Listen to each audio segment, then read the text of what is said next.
Okay, pal, this is your last shipment. After this, your services to the IGMA shipping company will have been terminated. All you have to do is ship this stone tablet to the Redlick in sector negative 25583, negative 1020-230 numbers. Curse them.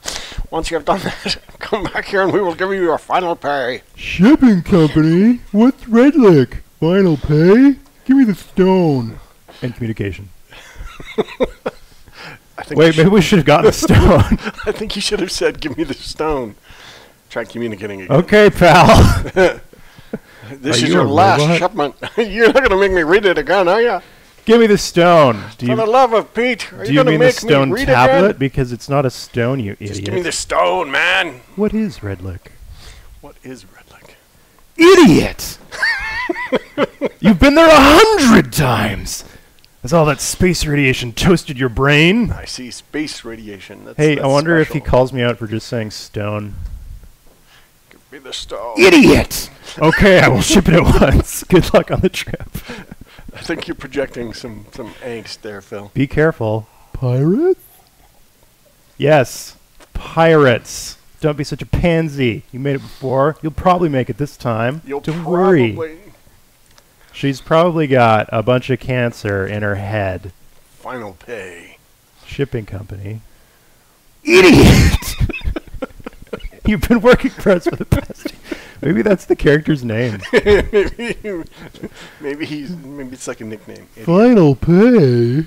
Idiot! Yes, we'll pay you for this last trip. And of course, the E-band converter that you sold me a while ago, just as you requested. E-band. So I sold him the E-band, and now I'm working for him to get it back. All right. All right. What coordinates did he say? I guess we could just turn on our hyperdrive. Object near, you can't make the jump. Okay, well, let's speed away. Now let's try it. Where am I going? I don't know. You're going the wrong way. Oh, God. What? I don't remember the coordinates. Negative 25. Am I going down? No. Okay. Negative. Okay, it's going down. And the other one was? Negative 10. It was like 1030. 1030 something. 10-230. 10-230, yes. Okay, almost. Almost. There we go. Oh, too far. Oh, those were pirates, I think, but whatever. But you hyperspaced right past them.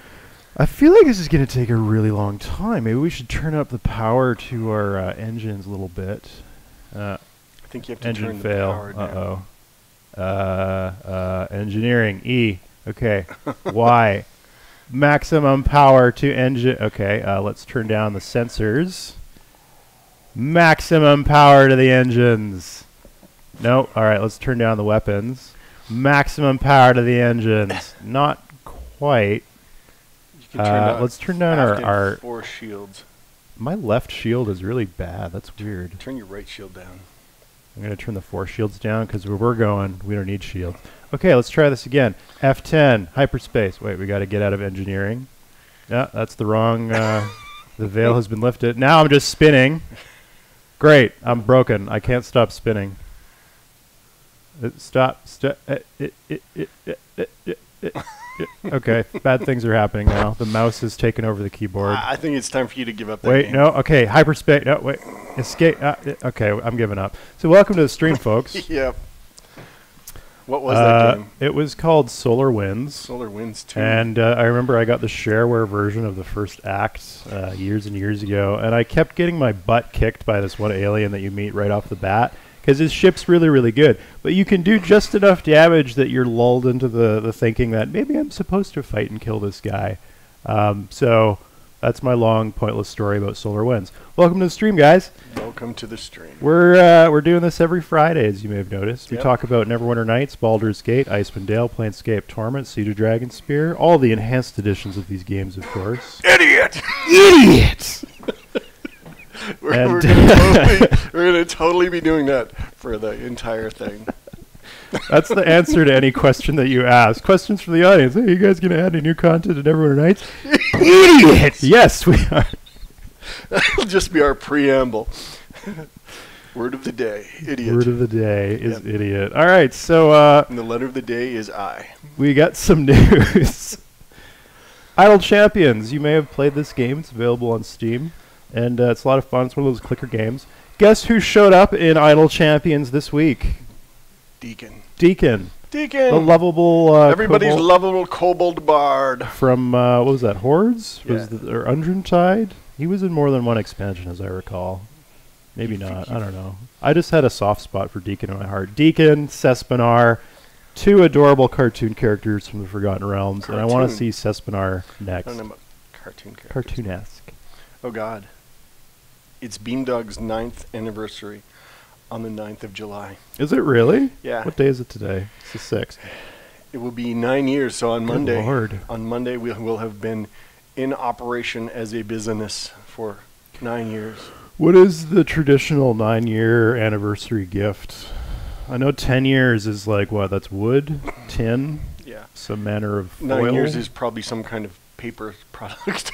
It's like paper cut knife? stacked cardboard.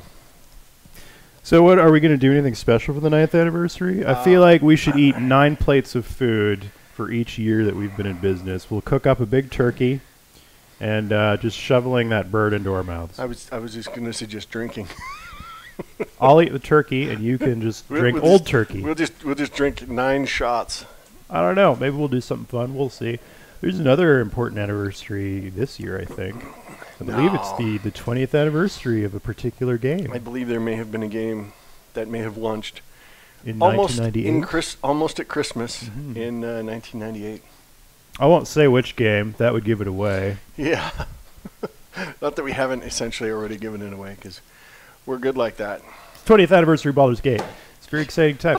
Which is also kind of sad because I remember when Baldur's Gate came out, which means that I have been conscious and functioning for over 20 years, and that is upsetting to me because it means that I am old. I remember shipping Baldur's Gate, so I have not only been conscious, but I was actually a game developer for that entire 20 year I remember period. burning 5 discs to pirate Baldur's Gate. You pirate bastard. You should have seen me beg for spare CDs to burn Icewind Dale. Mom, I'm out of CDs. No, I had to beg my brother-in-law for spare CD because mine were these awful Memex. They weren't Memex. They were bad ones. Memory Express, not Memory Express. Memorex. Yes. Yes. They weren't Memorex. They were some off-brand, and so they didn't burn properly. You didn't want the the off-brand ones. And I had gone through all my discs already, burning PlayStation games because I had the chipped PlayStation, of course. I was a bad child. Phil is a bad person. I was a bad person. And I make up for it by spending way too much on Steam games. Yeah. Way too much. Ouch. Let's not talk about that. PAX West in Seattle. PAX West in Seattle. At end of August, beginning of September. Are you going to be there? We're going to be there. I'm going to be there. Are you going to be there? I'm going to be there. You're going to be there for one day, though. I'm going to be there for at least one day. At least one day. And I'm there the whole time because I have to be. Because someone said, Phil, I want you to spend a week in Seattle suffering. And I was like, okay. I don't remember stating it like that. Well, you said it in other words, but that's how I interpreted it. Phil, you shall suffer! So what are we doing? For a week in Seattle with the rain and the sadness. It had a bit of a WWE twang to it. Right before that, I was dropped 16 feet from a cage through the announcer's table in 1998 at Hell in a Cell. It was crazy. What are we doing at PAX? We're announcing things. What are we announcing? We're announcing something that's strategic. I guess if we said it now, then it wouldn't be an announcement, would it? You would give it away, and that wouldn't be an announcement. All I can say is that it will be involving strategery. Stratego? We're finally making the Stratego game? No. With the little bombers? I never and the played little Stratego. spot? I haven't either. It looks terrible. You're so judgmental. You're so harsh, man. Even as a child, I was like, Stratego, that's some BS. I don't want to play that. Hook me up with Risk, man. You're a rude man. Sign up for our newsletter. Do it. Yeah, we could use the signups because GDPR basically said, hey, if people don't say, yeah, please sign me up again, we have to delete them. Now, that being said, GDPR is rad, and I think it's hilarious that companies now have to hand over all their data. Yep. That's just funny to me. It I is. think that's humorous. I want to know how you're using my data. Well, anybody who asks us, we're actually not using your data because we're just incompetent. we use your email address to send you newsletters. Yes, and we use your email address as your account. Sometimes I look at your email addresses and I use the data to determine your age by saying like XQ4 1995. Well, they must have been born in 1995. And so I am sussing out a little bit of personal data that way. Yep. Sorry. What are you going to do about it? Come fight me. Phil will guess your age if your email has 4 digits in it. When you sign up for our newsletter, I will guess your age and weight. Well done. So on to Beamdog News. Yes, Beamdog News. What else we got? We're still hiring. We're still looking for the right technical artist. We're looking for somebody who can look at existing engines and tech and say, I can make that better. And here are the magic steps involved in making that better. And here is the tool path that will allow me to achieve world domination. And that's the person we're looking for. That is a very specific skill set, I would say. A little bit of, you have to have a few classes in Evil Genius. Yes. But the multi-classing penalty is worth it because Totally. you get to work with me. And I just make irreverent comments all day, make your job harder. I don't really contribute. You get to tell Phil no a lot. It's true. That wouldn't work. I was like, hey, The Fingelschnabber wouldn't work with the thingamabob. can we add feature that everyone loves and wants? And then Trent's like, no. Because I'm spiteful. I am spite. I am just liquid spite. Technical artist. We're We're also looking for console programmers, as we've talked about many times in the past. Yes. Basically competent So you may notice that we've been recruiting for quite a while, and the truth is we've actually hired a lot of people. Like holy doodle, I'm not kidding. Just me have had to do over 50 interviews in the past couple months. And that sucks, man. It's like going on 51st dates. Yeah. All I can say is that I don't have an office right now because my whole office got taken over. Well, you guys saw the stream. Yeah, we two weeks Trent ago. out 2 weeks ago, we toured down the hall, and we got to see what's become of what once was a 3-man office now holds 8 people. And on Monday, I think 3 additional people are starting, so it's going to get 2 additional. All right. Still, the ambient heat in the office has reached the point where you can see the glow of Beamdog from space. Yeah. So we're getting to like Coruscant levels of danger. On IR, it's going to be we're going to be a little hot. Yeah. We're thinking of switching to shift work, or perhaps taking advantage of the vertical space above us that we don't use. I still tell you, programming coffins, dude. Who among us has not seen that classic photograph of a LAN party where the one kid is strapped to the ceiling pipes via duct tape to maximize available space? That's going to start happening here. See, now, I just think we get containers, kind of like those Thule cargo containers, coffins you put on top of cars. Just lay on your back. We'll put your keyboard on your belly. We'll give you a little mouse platform. We'll stick a monitor in the top of it, and then we'll just close you in it. And Japanese tube hotel style. Yeah. I like it. We're gonna buy a Japanese tube hotel, brick by brick, bring it to Edmonton, Canada. At the end of the day, we'll just pressure wash you and send you home. Or just fill the tube with water and soap, drain it, fill it with regular water to get rid of the residue, drain it, and then shunt you out. There are some good possibilities there. Yeah. We got a question. Will Neverwinter Nights go to GOG.com? The answer is eventually. We're still working with the GOG guys. It's on their part. They're busy doing their things, and when they're ready to put it up, we're ready to send them bits. So, if you want to know more, hassle GOG, not me. So, in addition to the fact that we're hiring, the Holy doodle, 2.5 Infinity Engine update. BG2 is out now. On live. It's live. You can go get it. It's got a 2.5 update with 400 over 400 fixes. Yeah, I heard with features and bugs and everything, it's almost 500. It's kind of insane. So, as you may have noticed, we don't do a bunch of really tiny patches and update the game every week. It turns out that people really, really, really, really don't like that when it's a very large monolithic RPG. Well, actually, the big problem is we fix one thing and then we find another thing and then we fix that, and it turns into this never-ending chain of bug fixings.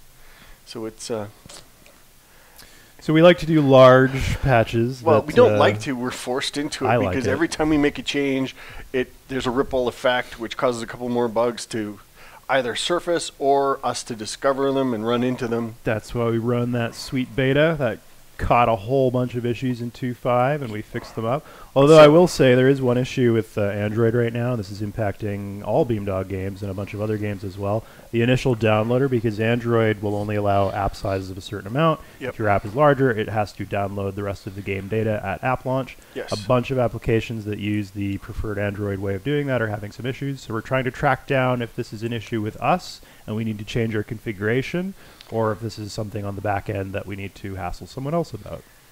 So work is going there, but BG2 2.5 is out. It's great. Please go get it. There's so many fixes.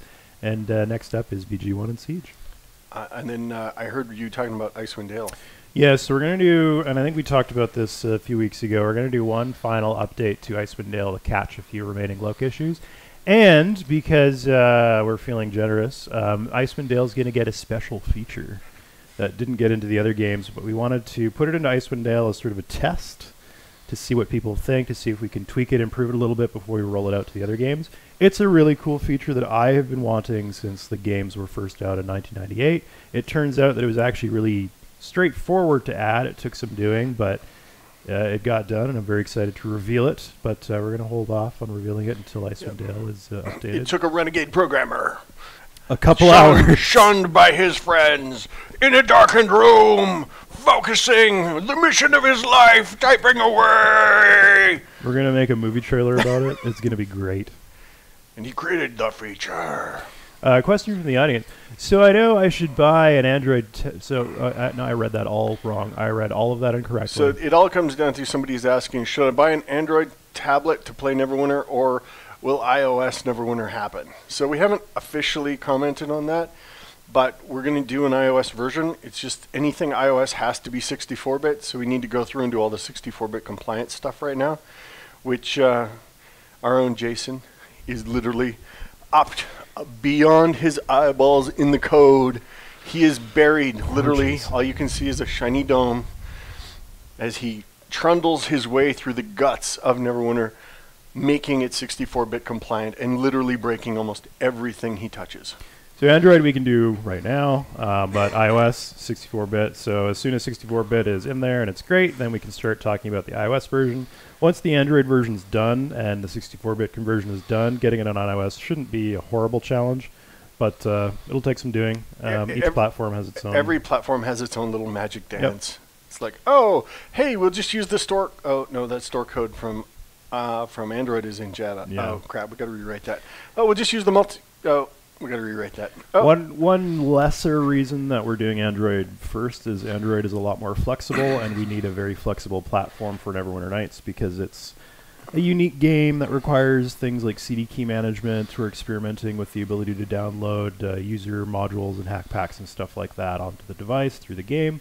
So Android's a little easier to experiment on that stuff with. But yes, iOS will come.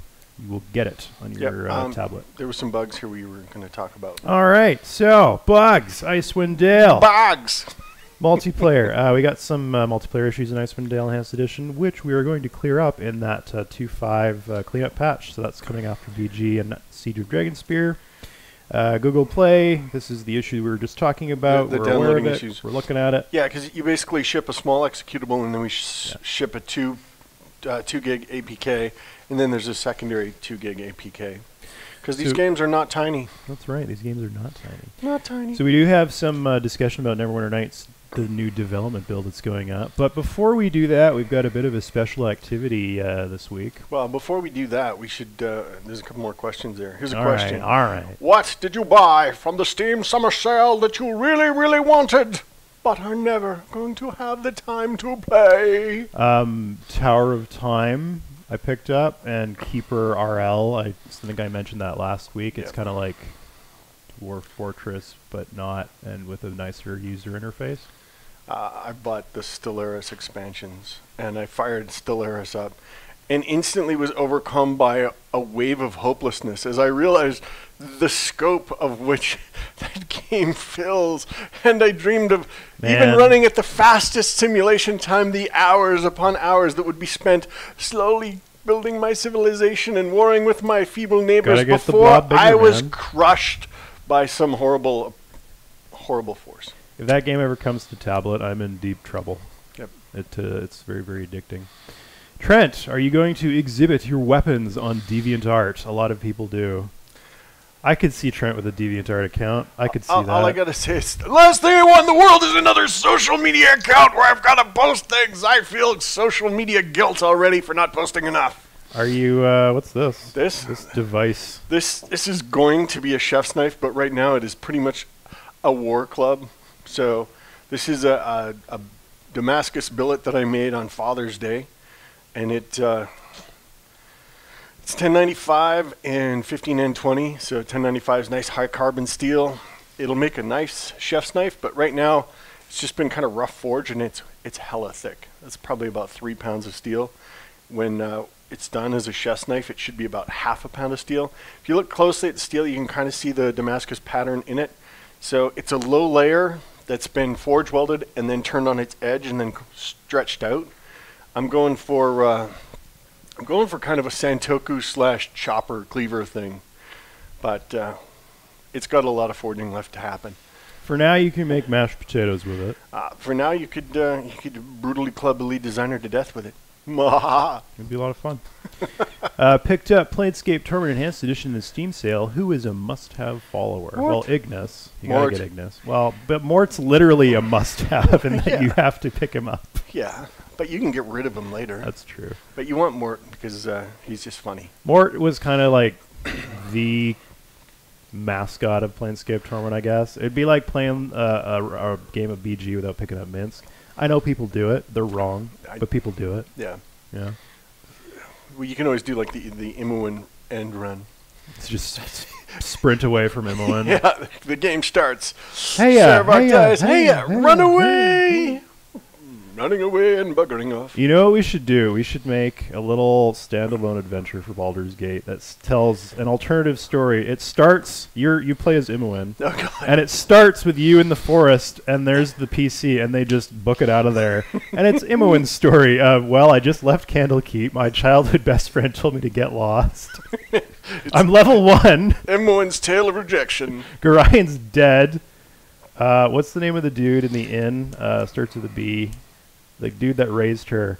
Old big blah blah. In the inn in Calgary? No, not Calgary. in Candlekeep. He says my hotel's as clean as an elven arse. That's what is his name? Winthrop. Winthrop, yes. So Winthrop raised He was throwing me, dude. So Winthrop, I got Beamdog on the brain. He's not going to take her back because she head out the door, and he's like, I don't have any books to get you in here, sister, so you're on your own. You are on your own. So the quest is Imoen has to go all around the Sword Coast trying to steal a book of value so she can get back into Candlekeep, only to find that Candlekeep has been attacked and vandalized. Only to find you can't go home, so in the sequel she has to go take over the Shadow Thieves. And she crosses paths with the PC a bunch of times until they eventually kill her and take over the Shadow Thieves Guild. It's dark, man. Dark. I'm just freeballing here. Here's a question. New content for the original campaigns is the top Trello. Is this possible? If yes, take all my money and my soul for this. I'm not sure what the exchange rate is on souls right now. 2 bits a gander. I want to do a director's cut of the original campaigns. So I want to do the director's cut. You want to do a literal cut. I want to cut, and you want to add, and somewhere in the middle there's probably a happy place. So Trent has a lot of hate for the original campaign. I don't have hate. You have issues with the original campaign. I have baggage. There are large swaths of that campaign where just nothing's going on. Yes. So, like the tutorial and the prologue, there's 2 ways to make things like that better. Add new interesting flavor, or cut the redundant, boring stuff. So a combination of that. We're going to cut out the BS, and we're going to add interesting bits. But so, for example, we're not going to add a ton. We're going to focus on for new content, we'll do new content. For the original campaigns, what we'll do is we'll improve functionality where we can, and we'll speed up things that are obviously annoying. I would like to make the companions in the original campaigns a lot better, and that's something that we're going to be discussing internally in the near future. Yeah, we're definitely looking at how to do that. I have a plan for what I'd like to do with the original campaigns. If we can do it, remains to be seen, but and it's one of those things. I mean, we might revisit it later after we've built up some more expertise and we've added some new features and fun stuff to the engine. Here's a question. I want to become Canadian. What 3 traits do I need to bring in? Friends, family, religion. These are the 3 demons that you must slay if you want to become a Canadian. You're going to kill... It's dark, man. Dark. I stole that from The Simpsons. It was a good line. Yeah, that is a good line from The Simpsons. You kind of have to be pretty neighborly. So I think neighborly comes down to in Canada, winter will kill you. Yeah. And you need to understand that at some moment you may be stranded and your food stores may run out. So you need to be able to go to your neighbor and say, hey, neighbor, would you be willing to give me some of your food that could negatively impact your survival so that I can survive because I have failed in my planning? And you do that by being a nice and polite person.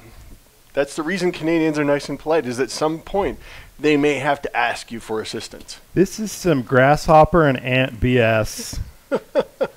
No, man, this is how it is. So the real truth is you got to have a degree. Otherwise, the government's like, what can you do for We don't want you. Yeah. Unless you're a refugee and you're fleeing murder squads. You got to be nice, and you got to be willing to put up with terrible weather, and you got to really love savory meats. Yeah, and you have to know how to survive cold. The key is layering. Layering. Just put on layering layers until you pass out, and then you don't have to go out anymore. Here's another question. Are you going to introduce more races to Neverwinter ever? Can I play a kobold, please? Actually, Niv mentioned a couple streams ago that we had added the races field was now a list. So persistent world modders can actually make races. Yeah, it'd be theoretically possible to be a kobold. The only issue in Neverwinter is that armor and head slot stuff and all that junk wouldn't work. Yeah. Weapons, I think, would, because kobolds were simple with weapon. Yep. But any body stuff wouldn't work. So as long as you're okay with that, then yes, you can do it. Exactly. Oh my God, Dan is increasing the font size on us. So we should give away a T-shirt. We should give away a T-shirt because we're about to switch segments here. We're going to be calling our buddy Eric over at Codename Entertainment, the guys that make Idle Champions, and we're going to be talking a little bit about how Deekin got in there. About Deekin. Yeah. Dear God. Deekin. Deekin, dear God, that's his full name. So, but first we should give away a T-shirt. All right, the winner of the T-shirt is Mark Allen Thomas. Mark Allen Thomas. Dumbass. It's Thomas, dude. Mark Allen, Mark Anthony Elmas. Did you hear that they're actually remaking Magnum PI? Really? Yeah. How? It looks so horrible. You know what? They could just He doesn't even have a mustache. No, he's in Blue Bloods now. This awful show in the States. Tom Selleck's on it. It's terrible, but he's still around. You could just bring him back for Magnum PI, and he could be like the old wise Magnum PI. And they made Higgins is now female, and I don't actually recall the relationship between Magnum PI and Higgins. Was his name Magnum? Yeah, it was. His name was Thomas Magnum. He was like some sort of butler relationship. I don't understand it. Higgins was the essentially groundskeeper, overseer of Robin's estate. Although the theory was that he was Robin. I feel like that's not true. Maybe I'm thinking. You know what? I'm thinking of Remington Steele. That's what I'm thinking of. Oh, you offend me! You offend me! Remington Steele. If ever there was a shit show. Although Pierce Brosnan was good. All right, so we're gonna get set up for our call here. So please enjoy our struggle with technology. Yay, technology! So I feel like this is going to be extremely loud when I call this dude. No, Dan found a way to disable the sounds. All right, we're calling Eric in 3, 2, now. GM. Hello. Hello. Can you hear me? Did that work? It did work. It apparently worked. Whoa, I can hear you. All right. How you doing today, Eric? I'm good. How are you guys? We're having a good time. We do every time we have a stream. We just goof off and have a great Friday morning. It's pretty much just an hour of us being jackasses. Yeah, I don't know if you've been watching, but it's like, wow, these guys really know how to waste their viewers' time.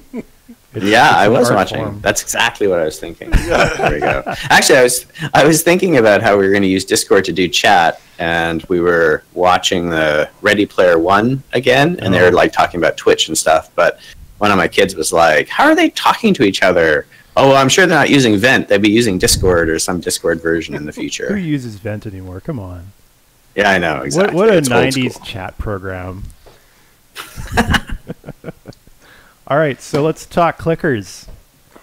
I wanted to ask about Idle Champions a little bit, as you may have guessed. How did this game come to be? How did the game come to be? Yeah. We had done a game before this called Crusaders of Lost Idols, and had a lot of fun doing that. And we were kind of thinking about what we wanted to do next. I'm a longtime tabletop RPG player and D&D player, and I was thinking about actually an experience that I'd had before I was working in the games industry, where I was doing a different thing and traveling, and I was playing a lot of D&D, DMing at home, and I kind of wanted a way to interact with the D&D universe, but I didn't have like a lot of, I didn't necessarily, couldn't sit at the table and play because I was traveling. I was kind of on planes and stuff, so I kind of had these broken up bits of time, and so I was thinking like it'd be really cool to have kind of this ambient way of interacting with the D&D universe, and fast forward to us thinking about what to do next, and I thought, oh, you know what we've got with Crusaders merged with D&D would be like a really awesome kind of fit. And so that was the initial genesis, was actually years before me kind of going like, I just want this way to connect to D&D. Right. Nice. What do you think draws people to clicker games? They've been kind of growing massively in the past few years. And I remember years and years ago, you know, there was Progress Quest kind of way back in the day, and then Cookie Clicker was kind of a big thing. And then Hero Clicker came in. So what do you think draws people to these games? So I think they're kind of games that actually polarize people, in my experience. Like they enjoy them or they hate them. Like they're kind of one way or the other. I think there's not a lot in between. But they're passionate. That's all that matters. Yeah, they're passionate. Well, the people who love them are passionate about them. That's for sure. And I think it's that we they really distill down kind of an RPG progression loop and kind of collection mechanics that are sort of core within RPGs, and kind of focus a lot on that. There's some interesting work that, I don't know, do you guys know Nick Yee? Have you heard of him? Nick Yee, I have not. Trent? The name sounds familiar. Sounds familiar. So he's a behavioral psychologist who does a bunch of research on why people play video games, like motivations for people playing video games. Right.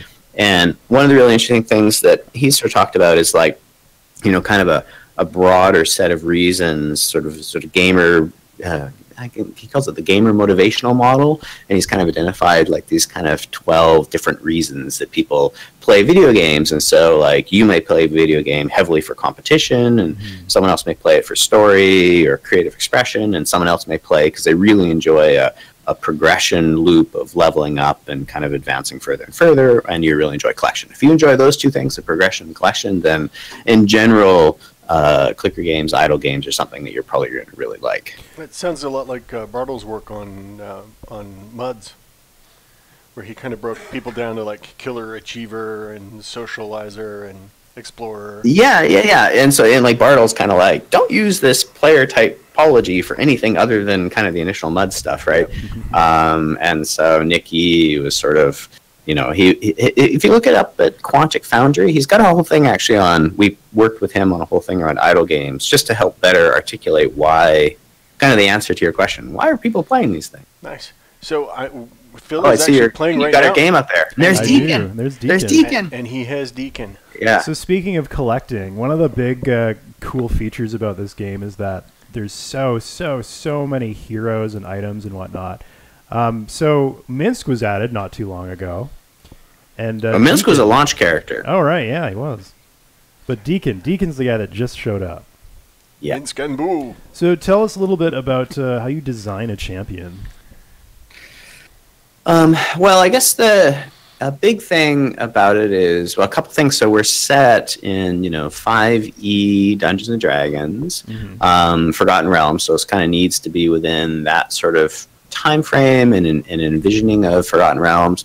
But then specifically for the champions, we try to really capture sort of a kind of greatest hits, if you will. So it's not like specific to a particular moment in time for someone. Like you think about someone like Minsk and Boo, or Deekin, they have kind of a long history and all sorts of elements have happened to them. And we're not trying to capture a particular point along that, but really trying to capture what sort of is the best parts, the greatest hits of that character, so that we can then go off from that to design, what's going to be their role in the game and what their particular gameplay mechanics are going to be. Right. I think I had Mints confused with Strix. Strix just showed up a couple Correct. weeks ago. Oh, yeah, there we go. Yeah, Strix, absolutely. Yeah. It was interesting.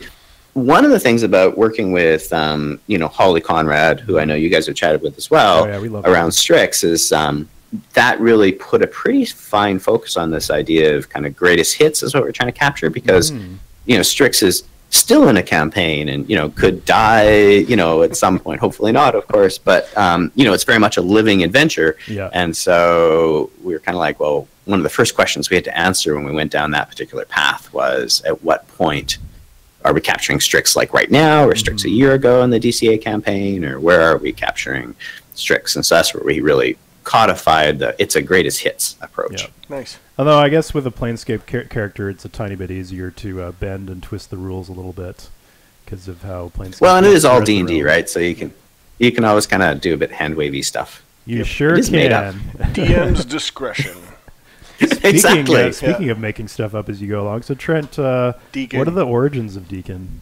Deekin was actually, he was kind of a study that the designers kept talking about. What if we took a beast, like a race that people never thought of as really intelligent, and we created a very articulate version of that, and kind of talked back and forth about some ideas and some concepts, and then, what about a kobold bard came up, and of course, everybody knowing how much I love bards, the discussion was quickly squashed, but then slowly Deekin kind of crept his way back in, because the designers knew that if they pushed hard enough on things, there was a certain amount of fight I had in me to keep things out, and they were able to crush my will and get Deekin past me.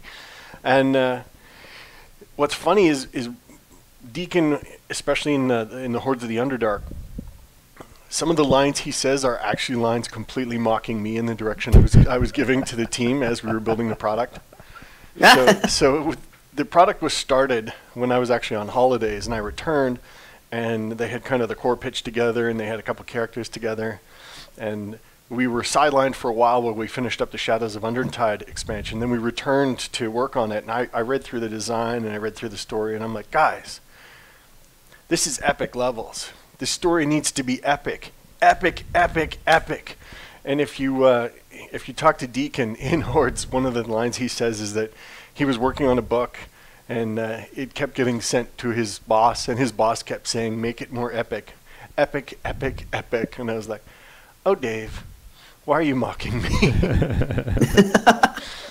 But lots of Deakin's lines are pretty much pulled from development and from the trenches, and kind of commenting on the challenges that our dev teams kind of saw as the game was being built.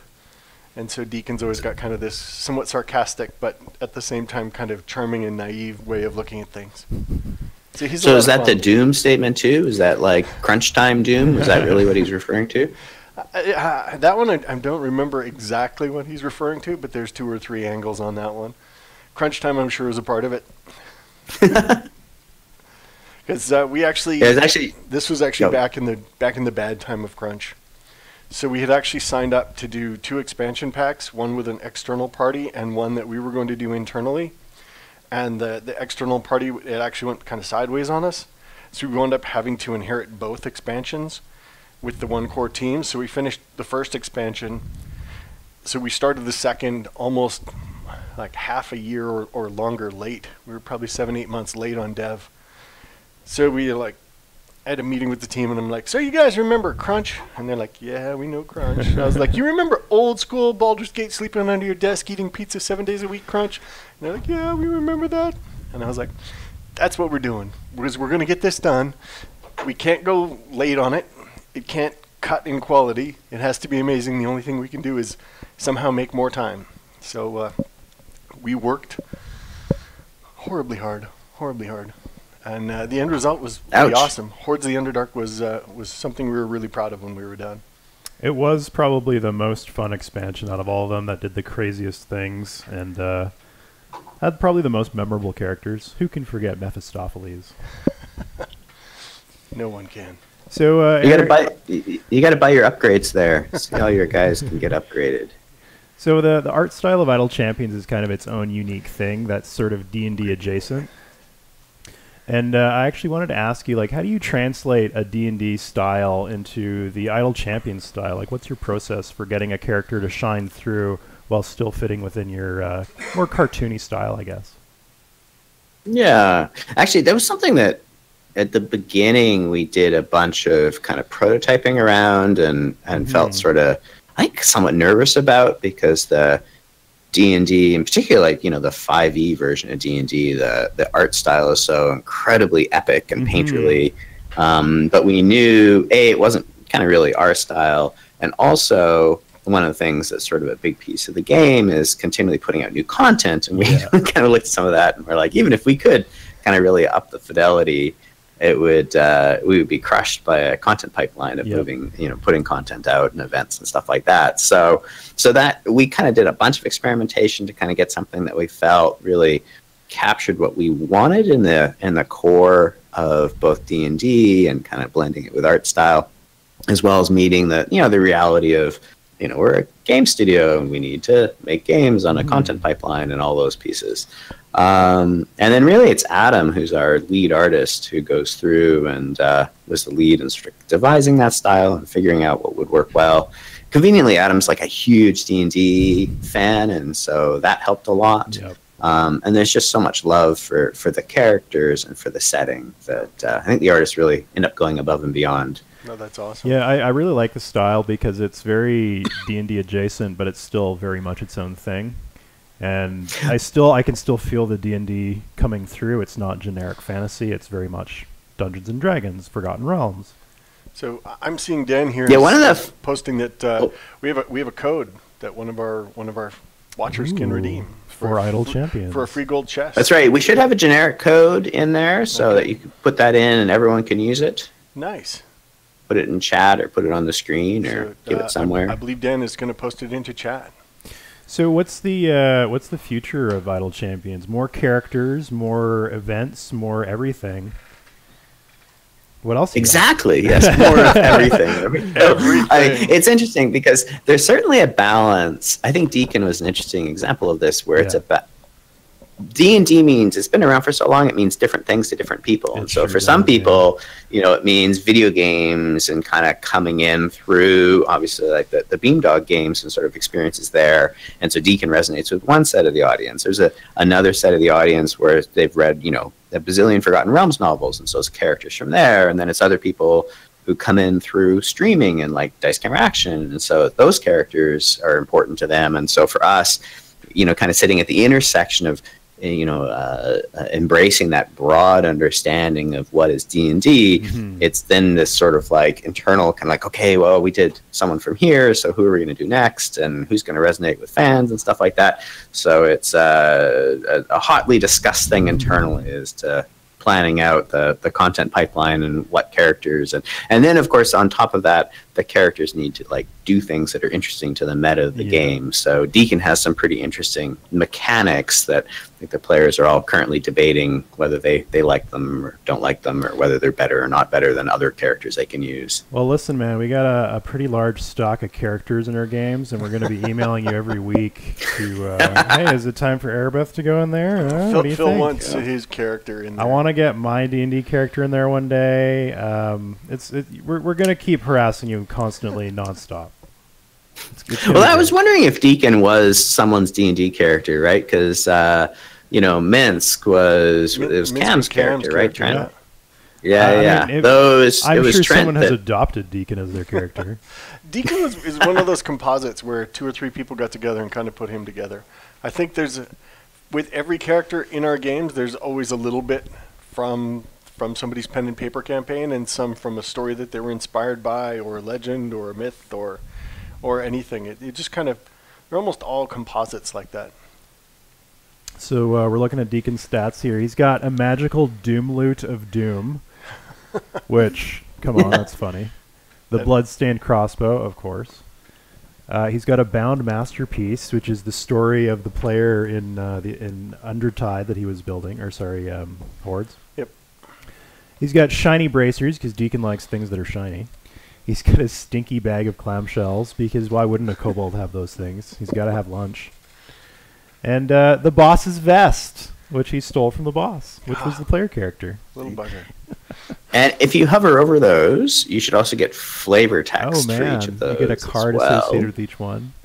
Yeah, and well, it was interesting because like, how do you, for a game that, like an idle game where it's a much more of a management strategy kind of game, where it's not so much you're actively involved all the time. You can kind of do stuff and then not do stuff. How do you surface character, especially for someone like Deekin, who's got all these really interesting elements of character, right? How do you surface that character? So we really tried to surface it through both the choice of what the gear would be, the flavor text on that gear, which you guys were wonderful enough to provide us a whole bunch of quotes and stuff. So, we were able to use that for flavor text. So we really captured that element of Deekin. And then particularly in the design of the character. And so Deekin's a bard, and so he's a support character in the game and provides both a buff at one point for increasing spawn speed and moving through the characters faster, the monsters faster, and then on the other side he becomes a DPS buff. And so he kind of has a couple of different utilities that are pretty interesting within the game that really speak to the character as well. And then of course he says Doom, so he's got the Doom thing that fills up over top. I think you've got to level them up to 50 and then buy all the associated upgrades, or click the upgrades. They're free. I don't think I've got enough gold to do it. You do not have enough gold. One day. Oh, Deekin, I love you so. And we just beat the mysterious summons, and we got the chest full of gems. Very, very exciting. There's a lot of strategy and depth to this game. There's a lot of stats at play. There's a lot of abilities. There's a lot of interconnected systems going on here. It's a surprising depth for this kind of game. It's really cool.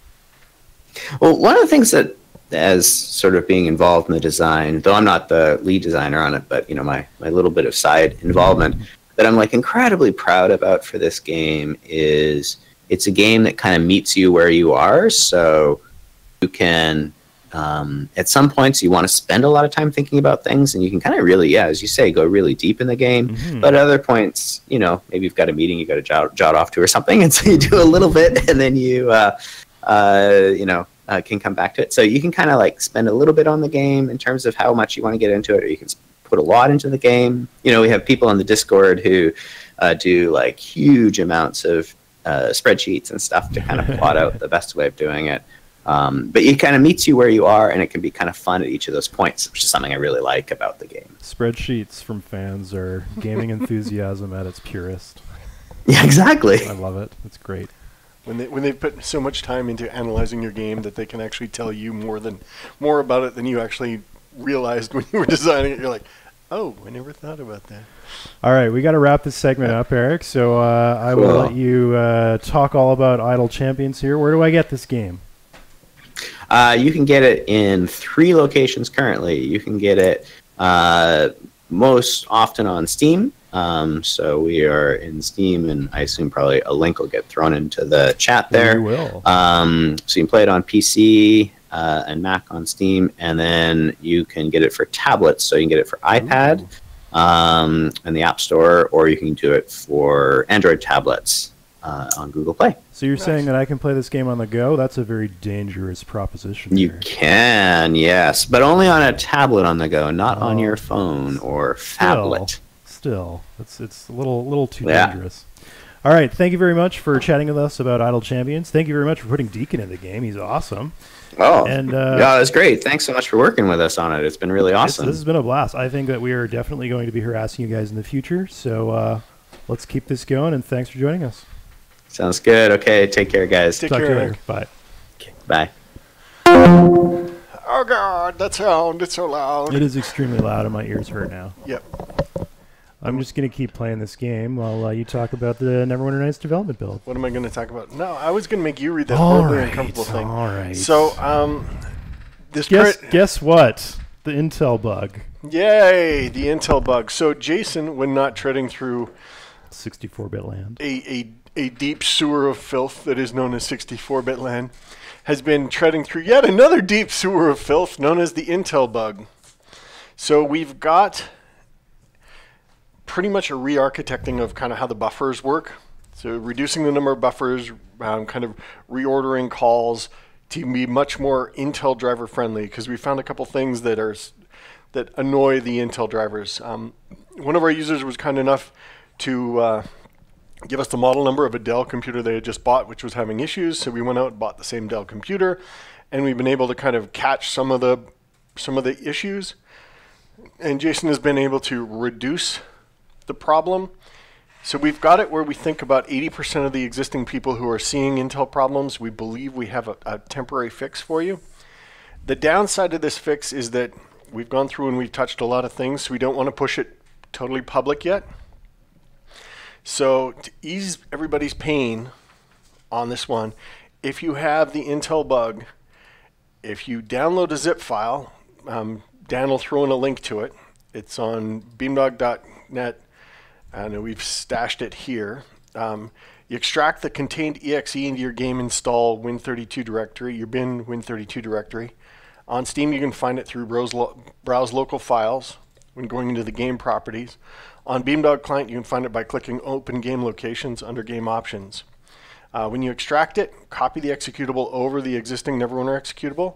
If you update via Steam, if you update or verify, it'll blow it away, so don't do that. So copy that executable over if you have the Intel bug and see if it fixes your issue. We believe it fixes about 80+% of the cases. We're still going back and forth with Intel on it, trying to fix them all. But this is a pretty hard re-architect to get kind of some of the issues that we're triggering on Intel. Yeah, I mean, I don't really want to go into the details of why this is happening, but basically Intel drivers are interesting. Apparently there's an issue. I'm going to go into details. All right, go nuts. We got time. Apparently there's an issue where if you allocate a buffer and you let it sit for a while before you start to use it, the Intel drivers occasionally have a problem with that. Are they just aggressively cleaning up unused buffers? Maybe it's overly aggressive garbage collection. We're not sure. I saw a question earlier about community content and asking us if we would ever include community content in an official release or a shipped expansion. So I guess there's one end of that, which is Darkness Over Daggerford, which is we are open to working with external groups who build professional level content to create external to us expansions. So that's something we are interested in. As far as integrating end user, like user created content like in the community expansion pack. In some cases we will include stuff, especially like localizations and so on. It's really kind of a balance, because in order for us to distribute it, we have to have the rights to distribute it. And a part of that is we need to own it, because we actually don't own everything that we've been involved with. A lot of it transfers directly to Dungeons and Dragons because it's part of the Dungeons and Dragons property. So we have to own it. We then transfer the ownership to Wizards of the Coast. So it's a fine line to walk. I don't want to be taking people's content that they want to continue to have rights to, but at the same time, to include it in the official campaign, we need to own it. Yeah. So going back to Infinity Engine stuff, this was a similar challenge that we faced there of like, hey, there's a mod out there that does X, Y, and Z, and if we just incorporated that, we get all those features for free. Yep. But then we have to track down all of the people that had worked on it. So we actually wound up in many cases kind of figuring out what they did and then building a similar but different solution to the same problem. Basically a clean room solution that doesn't take any of their work but accomplishes the same thing. Yep. And it's frustrating that this is how software development works, but, hey, I would be upset if someone took some stuff that I worked on and without my knowledge or permission took it and was shipping it in their product. Yeah. We want to make sure that A, we're doing the legal thing, and B, we're doing the ethical thing. Yeah, we don't want to steal content from content creators. That said, if content creators are really proud of something they've built, they believe it's professional quality, and they do want to distribute it potentially as a premium module, that's something we can look into. I mean, we're open to discussions around that. We're not interested in stripping away something from the community that was already available. So, for example, Darkness Over Daggerford, you can still go get the original version of that module. Yeah. So we're never wanting to take something away. So here's a question. Allay that fear. Are the resources from Darkness Over Daggerford going to be added to the base game in a patch? That's what BioWare used to do with premium module resources in the past, and I think it was a great idea. Which resources? I think some of the art resources that are used and so on. So there's some concerns there. The concerns mainly being around just blowing up the base size of the install. We're already having nightmares trying to fit it on an Android tablet, and iOS is going to be a whole doodle of fun there. So we're actually kind of looking at how do we make this more modular? How do we make it so that things can be essentially only added on when needed? And it pulls into this whole macro discussion of user-created content and mod content and new premium content. How do we make sure that you have the data you need to play the adventure you want, but at the same time respecting that you may have an 8 gigabyte device, and if we just plug the whole device solid with Neverwinter content, you're probably going to be a little sore about it. And there's also concerns about like, hey, if I connect to this server and I pull down all of its content, and then I connect to this server, am I pulling down all that content again? What if they shared content? Am I duplicating it? Do I have to have double the space to have all this stuff? Yeah, so I think the truth is we're talking a lot about these problems. We have a couple potential solutions for it, and we've got some of the smartest guys involved in the project are aggressively bashing heads to try and come up with the perfect solution for this. I think at this point we've gone more than just talking about it. We've actually written some things on a keyboard. We've done some testing on some concepts, and we're kind of moving forward in a direction. So I'm anxious to see how it all turns out. So I guess it was a really long, blown-out answer to a simple question. So probably not inserting it into the core stuff, but we'll make it accessible in some way. Yeah. T-shirt time. The T-shirt winner is Excedra. Excedrin. Excedra. I know Cedra. Excedra. Ekegra. Here's a question. Will we get any new mods for free with our purchase of Neverwinter EE? At the moment, it seems like we're not getting much for buying EE NWN than good old games NWN. I don't know if I agree with that. So we're making a lot of changes to code. Code changes are free across the board. We are going to be adding some content. It's taking some good time to add content, but we will be adding content that will go with the base package. Yeah. The reason it's taking a long time is because we don't want to build content in the way that old content was built, because that's it's a poor way to spend your time when there are better ways to do it. So we're talking about re-architecting, talking about how we distribute mods, talking about the UI system. So content is coming. We just want to build that content in our new systems. Yep. So we only got 2 minutes left. We got a hard out here, so we can transfer you guys back to the D&D stream. That's right. So we're still hiring technical artist, console programming. On the 9th will be the 9th anniversary of Beamdog as a company. What a coincidence. We're going to do a sale. A sale? What kind of sale? If you want a Siege of Dragonspear Collector's Edition, so we only made 3,000 of them, and each of them in the box has a number that lists what number of the 3,000 it is. We're getting down in terms of the number of copies we still have available, but we're going to put them on a hard sale to celebrate our 9th anniversary. So if you want a collector's edition of Dragonspear with the cool Dragonspear coin, the really cool book, we're going to have it on sale. That's right. We're going to have it on a good sale. It's going to be a big sale. Big sale. Big sale, folks. The other thing I want to do is I want to say thanks to Eric for dropping by, talking to mostly Phil about Idle Champions, because Phil was playing. I'm trying to watch from over here, but at the same time still pay attention to the camera. And meanwhile, I have to both play and entertain the audience. Phil's entertaining. I'm a superhuman performer over here. Phil is just always entertaining. That's his thing.